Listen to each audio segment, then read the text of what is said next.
Hey, what's up? So, with the last video, I kind of got a little carried away, even though I said I wasn't.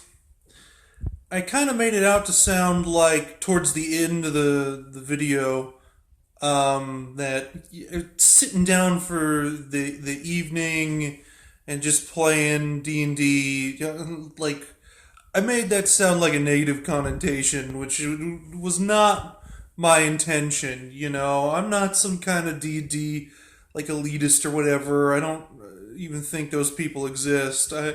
I'm fully for who are new to the game being introduced to it. I'm totally down for that, just in the right way. Okay. And if you don't have the time to, like, really get into it, or you're not sure if you really want to get into it, to play multiple sessions of a sprawling campaign, well, that's what one shots are for. You know, there's a difference between inspiring one to continue to play, which is what D&D should always strive to do, and then giving as opposed to that, giving them some sort of false sense of how things should be. With my last video, I talked about the Minds of Fandelver, or whatever. Don't ask me if that's the proper way to pronounce it. I know I have the book, but I mean, really.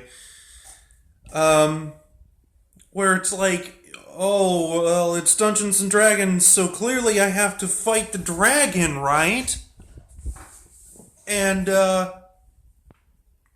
so then you fight the dragon at level 3, and it gives this false sense of this is how this should be. You're not wanting to strive for anything. You're not wanting to get invested into something when you've already killed the dragon in your first game session. You know what I'm saying? And it really is just for the sake of marketing is why 5th edition is the way it is. And that's not how D&D should be. The game should inspire you to keep playing it, to keep, going forward, to level up, to, venture out with your party of friends, and have further adventures, and then, work your way up to that quintessential dragon or that quintessential big bad that you're fighting towards. And if you're not really feeling that, if you're not really feeling like doing that, if you're new to the game and you're not quite sure, that's what one-shots are for. But you should never have, like, the one-shot where they go and fight the dragon just in case they're like, oh, well, I'd like to continue playing this on a more serious basis. I've tested out the waters. I'd like to continue playing, right? And then you have this thing where they're like, oh, well, why aren't we fighting another dragon? And, I'm just like, because, you don't want to get them a false sense of how things should be. And you don't want to present a game that has the horrendous narrative of you are, in fact, fighting that dragon at level 3. And it's not just the dragon thing. It's, in general, you don't want to present something that is just weak, Like, of course you want to be fair about it. Of course you want their first gaming experience to be a great one. But you want to instill the sense of how things are as well going into the game. You need to let them know that there's consequences to the actions of this game that they're playing, so they're just not clown shoesing it the whole way through. I mean, I've seen too many people playing 5th edition and that's all they fucking do is they just clown shoes their way through the whole thing. And I mean, hey, if that's your gaming style, fine, good on you. You're not really doing anything if you're not at least taking the game just a slight bit serious. And I know it's a game, you're supposed to have fun, but you are supposed to play the game in general, not like just dick around for like 3, 4, 5 more hours. It's like, what are you even doing if that's what you're doing? You know? I just don't understand 5th edition. Now, I mean, don't get me wrong, 5th edition has good concepts, much like 4th edition. But they're both not, well, 4th edition's just kind of unplayable in my opinion. And clearly last video has shown you my perspective on 5th.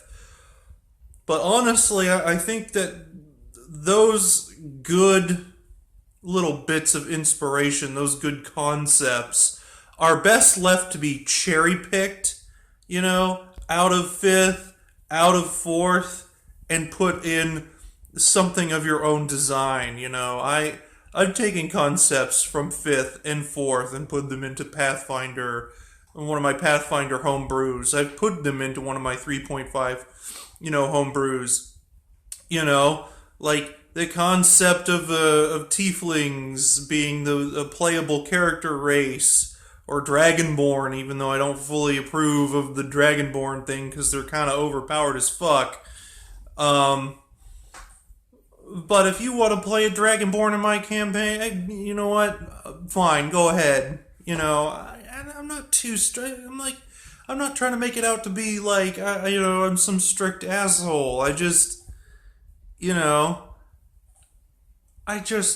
want there to be some sort of cohesive, like plot and structure, and there to be a general goal, right? Like a general rule set. I want it to be the game, because I mean, if it's not a game with consequences to your actions when you're rolling those dice and making stupid decisions because you think that you're a goddamn badass from the start, what are you even doing? You're not playing a game. So, and again, I'm not trying to make it sound like, hey, unfriendly to newcomers, like, hey, you're just here for eating. That's not what I wanted to make it sound, because that's what one-shotters are for. Those are great for people who are new and getting into the game and who want to know what it's all about, and, and if they want to continue with that, you've already instilled the rule set ahead of time in that one-shotter. So if they want to come back to join your partying group on a more long-reaching, far-spanning game, on a campaign that spans out through multiple games, well, then they already know what to expect.